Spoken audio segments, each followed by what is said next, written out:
Pametne vasi so za pametne ljudi.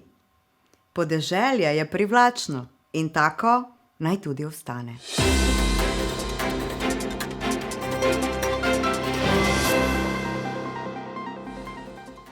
Pozdravljeni v Evropskih stoječih novicah. Ali veste, da smo skupaj stali že 30-krat? In da sem zelo hvaležna, da nisem vsakič stala jaz, pa niti ne zato, ker bi me bolele noge, saj nisem tako stara, kot zgledam, ampak zato, ker več ne vem, kaj naj oblečem. Od marca 2020 večino časa delam od doma in sem preglodala že 2 pižami. Potem pa moram na televizijo in ugotovim, da mi je pol garderobe premajhne, druga polovica pa je najbrž iz mode. Se tudi vam to dogaja? In se opravičujem, če nisem dovolj strokovna. Je komentirala ena gospa pod enim izmed prispevkov, da je danes lahko že vsak voditelj. To verjetno ni bil kompliment, ampak hvala vseeno. Za ta naziv, voditelj, mi kar laska. Če ste se vmes uspeli kaj nasmejati, sem pa presrečna.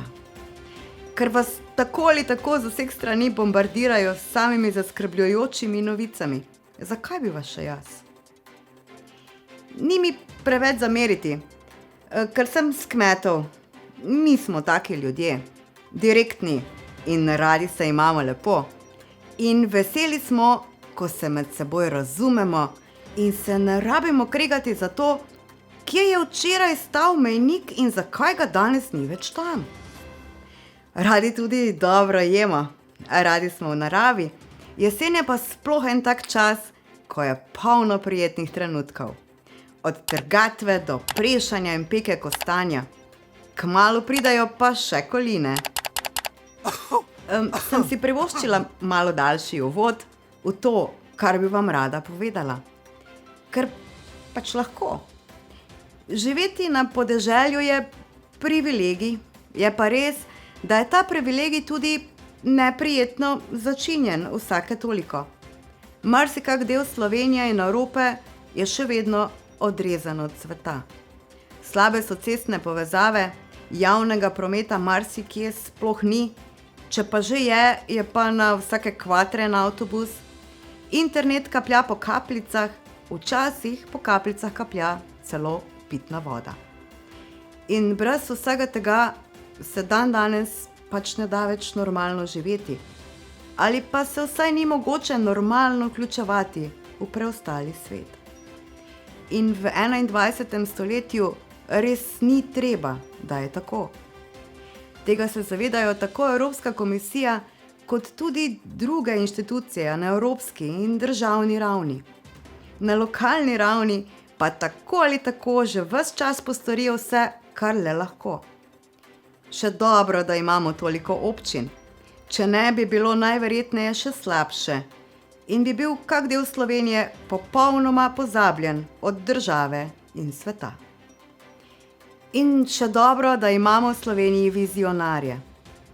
En takih je iniciator in idejni vodja koncepta pametnih vasi, evropski poslanec iz vrst Slovenske ljudske stranke, Franc Bogovič.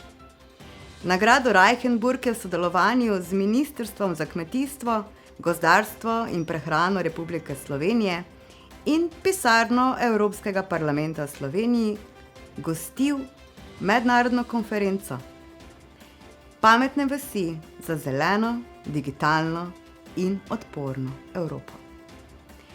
Udeležila se je tudi podpredsednica Evropske komisije, gospa Dubravka Šuica, in mnogi drugi eminentni gostje iz sveta politike in gospodarstva.